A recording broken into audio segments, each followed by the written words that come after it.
ఈరోజు ఈ చర్చి ప్రతిష్ఠించబోతున్నాం, ఈ ఆలయాన్ని కట్టబోతున్నాం. మరి రవి సహాయం ఉండాలని ఆయనకు తెలియదు, తెలుసు. ఆయన తెలియదు ఏమీ లేదు, కానీ ఆయన చిత్తం ఏమైందో మనకైతే తెలియదు. అందుకే నేను బ్రదర్ రవిని నేను ప్రోత్సహిస్తున్నాను. జ్ఞాపకాలు మరవండి, ఆమెతో ఉన్న స్నేహాన్ని బట్టి దేవుడిని స్తుతి చెల్లించి ఇంకా ముందుకు తీసుకెళ్ళాలి ఈ పరిచర్యని అని నేను ఆశపడుతున్నాను. అప్పుడు ఈ చుట్టుపక్కలంతా కూడా ఎక్కువ మంది విద్యార్థులు ఉన్నారు. నన్ను అన్న బండి మీద నంద్యాల తీసుకెళ్ళాడు. తర్వాత చాలా చుట్టుపక్కల గ్రామాల్లో ఎంతమంది అయితే చదువుతున్నారో వాళ్ళ ఇళ్ళకి తీసుకెళ్ళి కూడా ప్రార్థన చేయించారు. ఆ తర్వాత వాళ్ళు ఇచ్చిన కానుకలన్నీ మేము ఏం చేసామంటే ఒకరోజు చాలా కానుకలు ఇచ్చారు, ఉండీలు ఇచ్చారు. అవి పగలు కొట్టి నంద్యాల బ్లైండ్ స్కూల్ ఇచ్చేసాం. గుర్తుందా మీకు? అది అక్కడ ప్రార్థన చేసినప్పుడు వాళ్ళు కానుకలు ఇస్తే నేను ఎక్కడ తీసుకోకుండా అవన్నీ అట్లాగే నంద్యాలలో blind school, Saint Luke's blind school ఉంది. అక్కడికి వెళ్ళి దర్శించి వాళ్ళ వల్ల నేను ఆ కానుకలకి బ్లైండ్ స్కూల్కి ఇచ్చారనుకుంటున్నాను అని నేనంటే చాలా మంచి ఆలోచన చెప్పారన్నాను. అది వెళ్ళి ఆ బ్లైండ్ స్కూల్కి ఇచ్చారు. అంటే అంత భారంతో అంత తృష్టితో సేవ చేస్తున్నారు. మేడం గారి యొక్క మెసేజ్ని నేను పూర్తిగా టెలికాస్ట్ చేయలేకపోయాను, బికాస్ నెట్వర్క్ ప్రాబ్లం ఉంది. దానివల్ల 2 ల్యాప్టాప్స్ తెచ్చాము, ఎల్సిడి ప్రొజెక్టర్ తెచ్చాము, ఆ తర్వాత డౌన్బెల్ తెచ్చాను. చాలా డౌన్బెల్స్లో కూడా నేను ఇంటర్నెట్ కనెక్షన్ కోసం చాలా హార్డ్గా ట్రై చేశాను. కానీ చివరికి ఆ చిన్న ల్యాప్టాప్లో మాత్రమే కనెక్ట్ అయ్యి, లేకపోతే చాలా మంచి మెసేజ్. ఆ మెసేజ్లో ఆమె ఇచ్చినటువంటి ప్రవచనాన్ని నేను అందరికి తెలియజేయాలనుకుంటున్నాను. ఆమె ఇచ్చిన ప్రవచనం ఏంటంటే, ఇది చర్చి కాదన్న కేథడ్రల్. హల్లెలూయా. ఆమె ఏమనిందంటే, saint rock church is not a church, it is going to be a great cathedral. Cathedral అంటే ఏంటంటే ఒక దాని తెలుగులో కేథడ్రల్ అంటే ఒక ప్రహారంతో కూడినటువంటి ఆలయం, పెద్ద ఆలయం, పెద్ద కేథడ్రల్ అనే విధంగా దాన్ని ప్రవచించింది. Today one day it is in a hut and today is the roof church, tomorrow is a cathedral. It is true.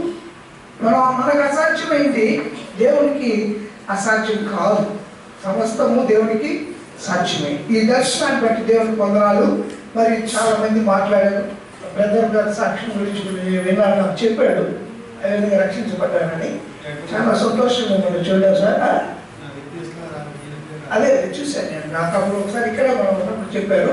తర్వాత మా బ్రదర్ ఉన్నాడు అక్కడ, హూబ్లీ నుంచి వచ్చారు. మరి జార్జి గారు మాట్లాడలేదు, కొంత అవకాశం లేదు, ఇది వారిని చూడడం కూడా సంతోషం. మరేమో సిస్టర్ గారు కుటుంబాన్ని, అలాగే మా బాబు ఉన్నారు, ఆయన కూడా మంచి పరిచయం చేస్తున్నారు. మార్కాపూర్, ఆ తర్వాత ఒంగోలు, కర్నూలు అన్ని ప్రాంతాల్లో ఒక భారమైన కృష్ణ కలిగిన వ్యక్తి. వారికి నా ఉన్నారు, మంచిగా మాట్లాడారు. కూర్చున్న వాళ్ళలో దైవ సేవకులు చాలా మంది ఉన్నారు. మాకు ఆశీర్వాదం. దైవ సేవకుని యొక్క పాదములు, సువార్తకుని యొక్క పాదములు సుందరములు. వారు అడుగు పెడితే చాలండి, ఆ అడుగు పెట్టే ప్రతి స్థలం ఆశీర్వాదంగా మారిపోతుంది. వాళ్ళు కాదు అడగలేదు, వాళ్ళతో వచ్చిన దైవం, దేవుడు. దాన్ని చూడండి ప్రజలు, వాళ్ళు ఎక్కడ అడుగు పెడతారో ఆ పెట్టే ప్రతి స్థలము కూడా ఆశీర్వాదించబడినటువంటి స్థలం, దేవుడు దర్శించేటువంటి స్థలం. చాలా సంతోషం. చాలా మంది దైవ సేవకులను పిలిచారన్న దాంట్లో వీళ్ళందరూ కూడా రావడం చాలా గొప్ప విషయం. మిమ్మల్ని అందరినీ కూడా దేవుడు దీవించుగాక. మీరు చేస్తున్న పరిచర్యలు కూడా దేవుడు మీకు సహాయం చేయగాక. నేను నా భార్య కర్నూలులోనే ఉన్నాం. నా భార్య రెడ్డిపోగు ఇంటి పేరు స్త్రీ. ఆ రెడ్డిపోగు అంటే మీకు తెలుసు, అది పెద్ద పోగు, పెద్ద పోగు. ఆ పోగులో నుంచి నాకు వచ్చింది ఆ భార్య రెడ్డిపోగు కృపానందం గారు, గారిగాపురం వాళ్ళది. నేను ఇక్కడే డిగ్రీ చదువుకున్నాను ఎస్టీబీసీ కాలేజీలో 87వ సంవత్సరంలో. Masters of economics, MA degree కూడా నేను ఇక్కడే చేశాను. ఆ టైంలో ఇక్కడ పీజీ సెంటర్ పాత బస్ స్టాండ్లో ఉండేది. నా భార్య బిఆర్ చేసింది ఇక్కడే రాయలసీమ క్రిస్టియన్ కాలేజ్లో, రవి సినిమా థియేటర్ వెనక ఉండేది. కర్నూలు నాకు బాగా తెలుసు. ఎస్టీబీసీ కాలేజ్ స్టూడెంట్ అంటే మీకు అర్థం ఏం లేదు, బాగా తెలుసు. ఎస్టీబీసీ కాలేజ్ చదువుకున్నా. నా భార్య ఇక్కడ చదువుకుంది. ఆ భార్య యొక్క అన్నదమ్ములు కూడా రావాల్సింది, వేరే కారణం చేత రాలేకపోయారు. వాళ్ళు కూడా చాలా విద్యావంతులు, ఉన్నతమైన స్థితిలో ఉన్నారు. ఒకరు డిఈగా, ఒకరు ఏఈగా, ఎలక్ట్రికల్స్లో ఉన్నారు. ప్రతీక్ గారని, చంద్రశేఖర్ గారిని వెళ్ళిపోవు. వారి యొక్క కుటుంబంలో నుంచి వచ్చిన స్త్రీగా నాకెంతో సహకారం. నేను దాదాపు అన్ని దేశాలు, అంటే అన్ని దేశాలు అన్ని ఖండాలు, యూరోప్ వెళ్ళాను, ఆఫ్రికా వెళ్ళాను, ఆసియాలో చాలా దేశాలు వెళ్ళాను. అలాగే నా భార్యతో కలిసి మేము ఆఫ్రికాలో సేవ చేస్తున్నప్పుడు చాలా దౌర్భాగ్యమైన స్థితిని మేము ఎదుర్కొన్నాం. అయినా దేవుని సన్నిధిలో అది దౌర్భాగ్య స్థితి అని అనను, కాకపోతే ఆశీర్వాదకరమైనటువంటి సమయం అని అంటాను. నా రెండవ కుమారుడిని పోగొట్టుకున్నాను అక్కడ. నాకు ఒకే ఒక కుమారుడు ఉన్నాడు, ఆయన పేరు శామ్యూయల్, పాట పాడాడు. ఆయన కూడా దేవుని సేవను ప్రతిష్ఠించాము. నేను ప్రతిష్ఠించడం కాదు, దేవుడే ఆయనతో మాట్లాడాడు చిన్న వయసులో. అప్పటి నుంచి ఆయనే దేవుని సేవకు సమర్పించుకొని పాటలు పాడడం, స్వార్థ చేయడం. అతను చెన్నై పట్టణంలోనే వాళ్ళ స్కూల్స్ సింగింగ్ లో ఫస్ట్ లీడర్ గా సెలెక్ట్ చేశాడు. హల్లెలూయా. అది నాది కాదు, దేవుని యొక్క గొప్ప భాగ్యం ఆయనకి ఇచ్చిన తలాంత అటువంటిది. కాబట్టి ఈ యొక్క సేవలో మేము కొనసాగుతున్నాం. చెన్నై పట్టణంలో ఉన్నాం. ప్రేరణకి నేను కొంత సహకారంగా ఉండాలని నా ఆశ. కర్నూలు అంటే నేను ప్రేమించిన ఊరు, నా సొంత అత్తగారి ఊరిది. ఈ ఊరిలో కూడా స్వార్థ పరిచయం సాగాలనేటువంటి భాగంలో నేను స్థాపించలేకపోయినటువంటి పని నేను సాధించలేకపోయినా అన్నగారు సాధించాడు. కాబట్టి నిస్వార్థంగా అన్నకు సహాయం చేయాలి, ఎన్ని ఆటంకాలు వచ్చినా. అది నేను నా ఆశ. అందుకోసమే అన్నయ్య అన్ని రకాలుగా సహకరిస్తున్నాను. ఇంకా గొప్పగా విస్తరించబడుతుందని నా నమ్మకం.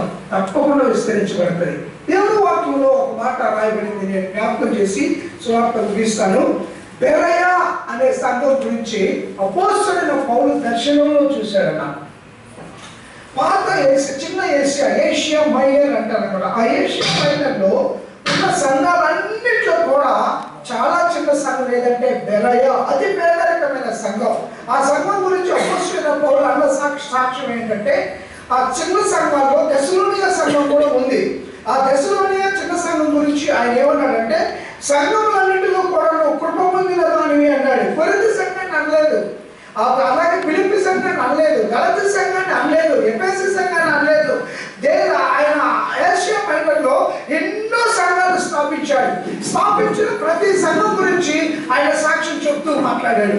అన్న అబ్రాహ్మణ్ మా బావ మాట్లాడుతూ ఏమన్నాడంటే, సువార్త చెప్పడానికి నేను శ్రమ, చెప్పకపోతే శ్రమ. ఓ మై గాడ్, ఎంత గొప్ప మాట అది. To me, I don't preach the gospel, good news of the gospel. కూర్చోవడమ్మా, ముగిస్తున్నాం మనం.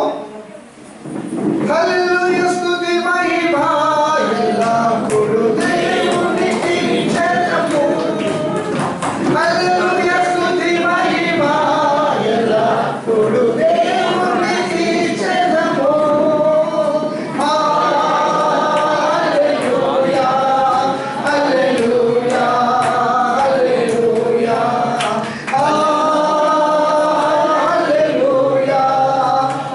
హల్లెలూయా, హల్లెలూయా, హల్లెలూయా.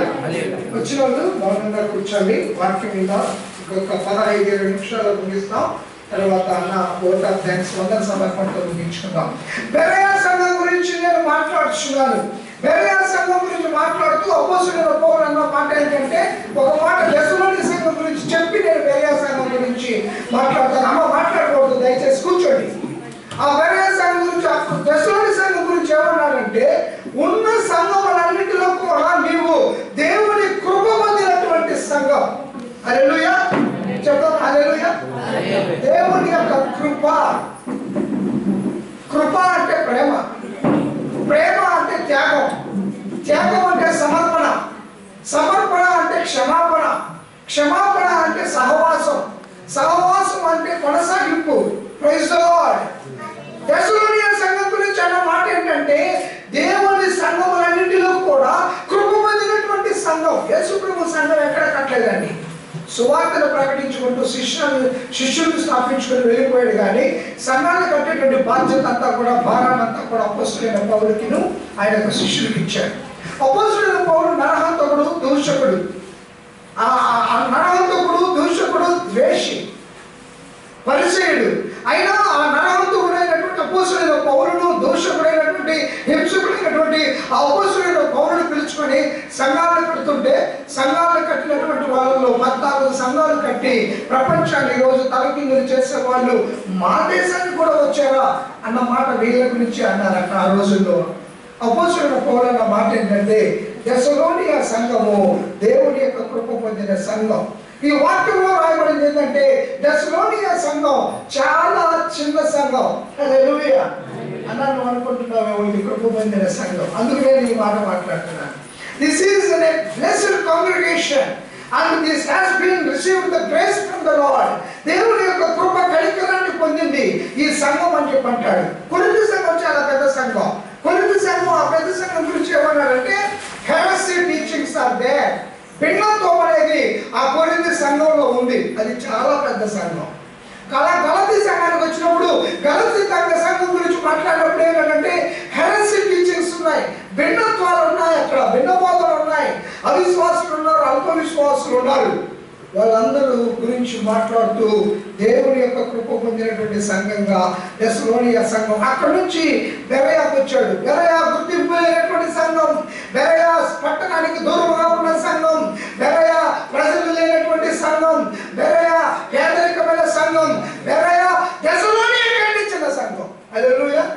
తెస్సలోనియ చిన్న సంఘం అంటే దానికంటే కూడా బెరయా ఏమన్నాడండి, చిన్న సంఘం. కానీ అపోస్తలుడైన పౌలు రాసిన పత్రిక సువార్త కార్యాలు 17వ అధ్యాయంలో ఒక మాట 11వ వచనాన్ని చదవండి. 11వ వచనాన్ని, ఆ 11వ వచనంలో ఏమంటాడంటే బెరయా సంఘము ఘనమైనటువంటి సంఘము, ఆసక్తితో దేవుని వాక్యమును అంగీకరించినటువంటి సంఘం. Glory to God. హల్లెలూయా.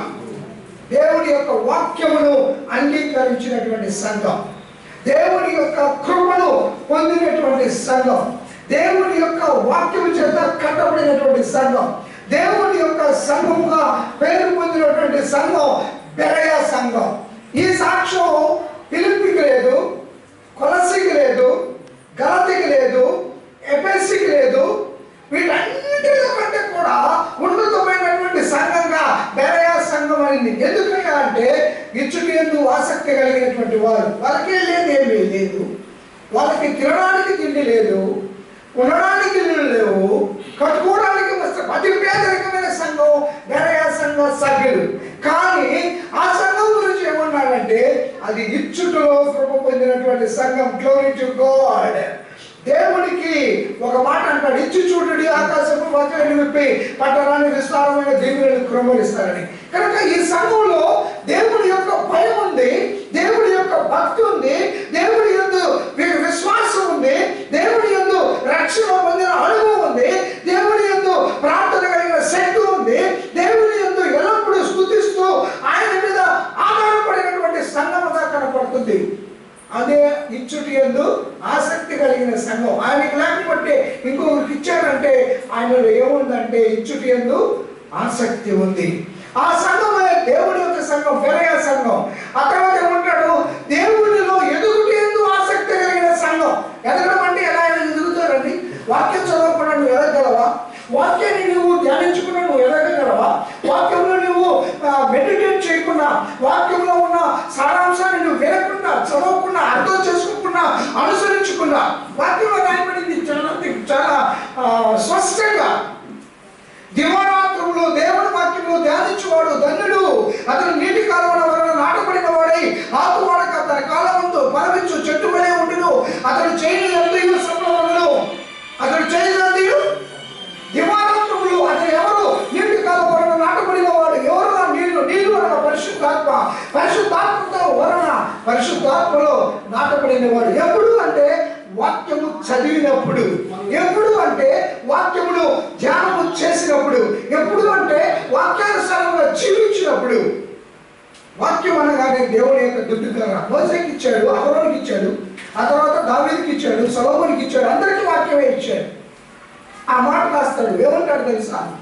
గాఢాంధకారమైన లోయలలో నేను సంచరించును, ఏ అపాయమును నేను భయపడను, నీ దుడ్డు కలయు, నీ దండముయు నన్ను ఆదరించును.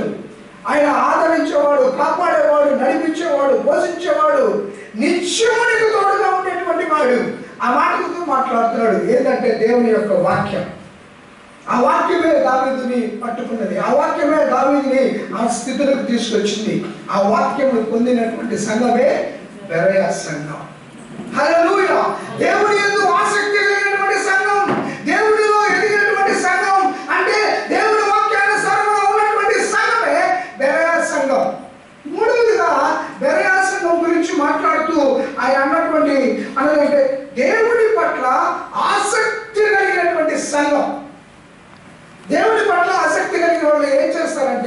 సువార్తను ప్రకటించుకున్న ఉడలే let us go and preach the word of God. వాక్యంలో మాట్లాడబడింది, పెద్దల కడనే లేచి ఇంకా చీకటి ఉండగానే యేసు ప్రభు అరణ్య ప్రాంతంలోకి వెళ్ళి ప్రార్థన చేయించి ఉండేడు. మార్కులో ఉంది ఆ మాట. ప్రార్థించి అయిపోయిన తర్వాత పెద్దల కడనే లేచి అంటే 3 గంటలకు అన్నమాట. ఇంకా పెద్దల కడనే మాట దేవుని వాక్యంలో కంపారిజన్ టైం అంటే that is the first term, మొదటి జాము, అది 3 గంటలకు. ఆ టైంలో అయిన తర్వాత రెండవ జాము 4, 5, 6 టైంలో లేచి శిష్యులందరూ యేసు ప్రభువుని కనుగొని ఏమంటారంటే, నేను మిమ్మల్ని వెతుకుతూ ఉన్నాము, మీరు ఎక్కడికి వెళ్ళారు అని అడుగుతారు. యేసు ప్రభు ఆన్సర్ చేయడు. ఆన్సర్ ఏమిస్తాడంటే, let us go to the people and preach the word of God. ఆ ప్రశ్నకి మేము వెతుకుతున్నామంటే ఇక్కడ ఉన్నానని ఆయన చెప్పలా, మనం ఇంకా సువార్త ప్రకటించాల్సి ఉన్నది. Let us go and preach the word of God. సువార్తను ప్రేమించేటువంటి వారు వాక్యమును వెదజల్లే వారిగా ఉండాలి. Let the word of God should go out from this church. ఈ స్థలములో నుండి సువార్త అంతటికి వెదజల్లేదిగా ఉండాలి. We have to be witnessing for Christ. నేను ముగిస్తున్నాను. ఈ సంఘం గురించి అపోస్తలుడైన పౌలు ఎందుకు చెప్పాడంటే, ఈ సంఘము దేవుని వాక్యం యందు ఆసక్తి కలిగిన సంఘం. తెస్సలోనియ సంఘము దేవుని కృప పొందిన సంఘం అయితే, బెరయ సంఘము ఆసక్తి కలిగినటువంటి సంఘం. ఎవరి పట్ల అంటే దేవుని పట్ల. ఎందుకంటే ప్రార్థన ఉంది, స్తుతి ఉంది, ఇచ్చుట, దేవునికి ఇచ్చుట ఉంది, విశ్వాసం అన్నింటిలో కూడా ఆయన గొప్పవాడిగా ఉన్నటువంటి వాడు. అటువంటిదే ఈ యొక్క rock call Christian church. Madam గారు అన్నారు, this name is rightly given to the church because it's built on the rock.